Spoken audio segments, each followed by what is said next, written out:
India సర్కార్ 15 August నాటికి 30 లక్షల ఉద్యోగాలు భర్తీ మొదలు పెడతాం రాహుల్ గాంధీ. దేశవ్యాప్తంగా రైతులకు రుణమాఫీ, మహిళలకు ఏడాదికి 1 లక్ష, యువతకు ఏడాది పాటు ఉద్యోగ శిక్షణ, 1 లక్ష సాయం.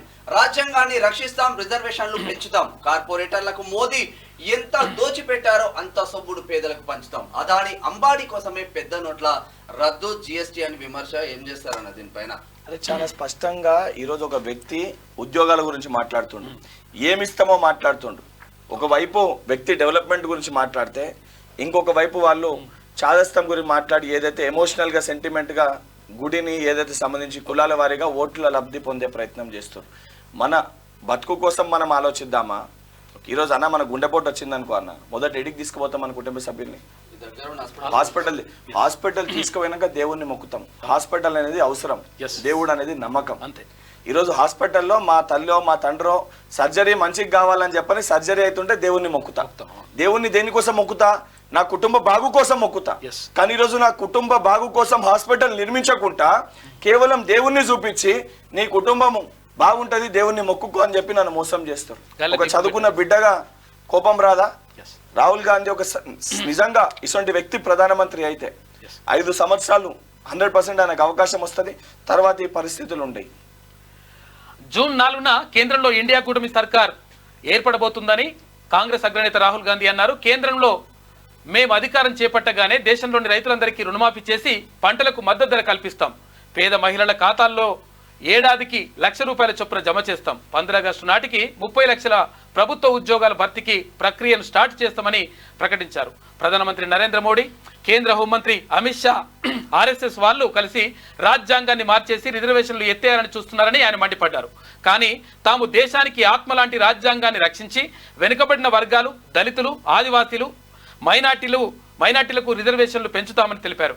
లోక్సభ ఎన్నికల ప్రచారంలో భాగంగా మెదక్ జిల్లా నర్సాపూర్ పట్టణంలో హైదరాబాద్ సరూర్ నగర్ స్టేడియంలో గురువారం నిర్వహించిన కాంగ్రెస్ జనజాతర సభల్లో రాహుల్ గాంధీ మాట్లాడారు. దేశంలో రాజ్యాంగ రచన కంటే ముందు అట్టడుగు వర్గాల ప్రజలకు ఎలాంటి హక్కులు లేవని అన్నారు. అలాంటి వారికి రాజ్యాంగం అండగా నిలిచిందని, ఇప్పుడు ఆ రాజ్యాంగాన్ని మారుస్తామని బీజేపీ నేతలు చెప్తున్నారని ఆగ్రహం వ్యక్తం చేశారు. ఇక ఆదాని అంబానీ కోసమే మోడీ పనిచేస్తారు. ఆదాని అంబానీ కోసం తప్ప పేదల కోసం ఎన్నడూ మోడీ పనిచేయలే. ఆదాని కోసమే మోదీ పెద్ద నోట్ల రద్దు చేపట్టిండు. తప్పుడు జిఎస్టీ తెచ్చింది అందుకే.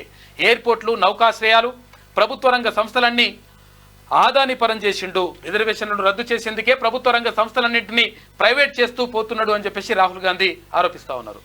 రాజ్యాంగం కేవలం పుస్తకం కాదు, అది పేద ప్రజల గొంతుక, గుండె చప్పుడు. రాజ్యాంగం వల్లే పేదలకు హక్కులు దక్కాయి. రాజ్యాంగం ద్వారానే పేదలకు అధికారం, రిజర్వేషన్లు వచ్చాయి.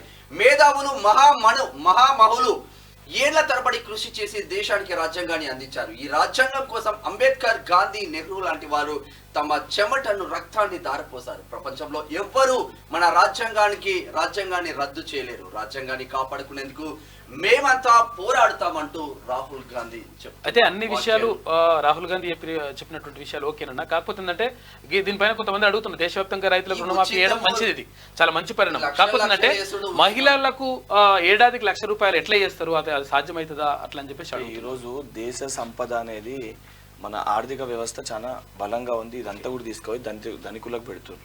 ఓకే. సో ఉన్నదాని ప్రకారం అన్ని ఆలోచించి ఏ రకంగా బీపీఎల్ సంబంధించి ఎవరైతే అర్హులైన, ఓకే అంటే వాళ్ళ లెక్క కదా పెట్టుడు అంటే అందరికీ కాకుండా ఎవరైతే అర్హులైన బిలో బీపీఎల్ కింద ఉన్న వాళ్ళకి 100% ప్రతి ఒక్కరికి కూడా అవసరం ఇది. ఎందుకంటే అందరినీ సమానంగా తీసుకురావడం అనేది 1 లక్ష రూపాయలు ఇవ్వడం సాధ్యమే అవుతుందా అని చెప్పేసి. ఎందుకు సాధ్యం కాదన్న? జన్ ధన్ ఖాతాలో 15 లక్షలు వేస్తామన్నాడు. వాళ్ళ లెక్క మనం జుమ్లా చెప్తలేము అని ఇవ్వలేదు. వాళ్ళ లెక్క మనం జుమ్లా చెప్తలేము, అంటే వాళ్ళ లెక్క మనం తప్పుడు మాటలు మాట్లాడతాం. మనం ఇచ్చేది చెప్తున్నాం, 100% ఇచ్చి తీరుతాం. ఓకే. అంటే రాష్ట్రంలో 2500 సాధ్యం కావట్లేదు, కాంగ్రెస్ అన్న 3 నెలలనే సాధ్యం కావట్లేదు అని చెప్పని విమర్శించేస్తే, ఇప్పుడు పక్కనున్న కర్ణాటకలో చేస్తలేరా? మహిళలకు ఇస్తురా లేదా? ఇది కూడా స్టెప్ బై స్టెప్ ఇక్కడ ఇస్తారు. అరే ఏమి కాదు, 3 నెలలనే మొత్తము అయిపోయిందని చెప్పి విమర్శిస్తే తప్పు కదా. డబ్బులు అకౌంట్ లో వేయడం వల్ల ఆర్థిక పరిస్థితి దెబ్బతింటదని చెప్పి. ఆర్థిక పరిస్థితి దెబ్బతిన్నా ఇప్పుడున్న పరిస్థితుల్లో ఏదైతే వాళ్ళు పడుతున్న ఇబ్బందులు వారికి ఇమీడియట్ రిలీఫ్ ఇప్పించి వాళ్ళని ఫైనాన్షియల్ గా స్టేబుల్ చేసి ఆర్థికంగా ప్రతి కుటుంబాన్ని కూడా బలపరిచి స్వయంగా వాళ్ళ కాళ్ళపైన వాళ్ళు నిలిచిన వరకు ఈ సాయం అనేది అవసరం. అది చేస్తారు. కాబట్టి ఇనిషియల్ గా అప్పటి వరకు ఈ సపోర్ట్ అనేది వారికి అవసరం. నిలబెడుతూ సాయం చేస్తూ ఆ కుటుంబాన్ని వాళ్ళ కాళ్ళపైన వాళ్ళు నిలబెట్టే ప్రక్రియ తప్పనిసరిగా ఇండియా కూటమి కాంగ్రెస్ ప్రభుత్వం చేస్తుంది.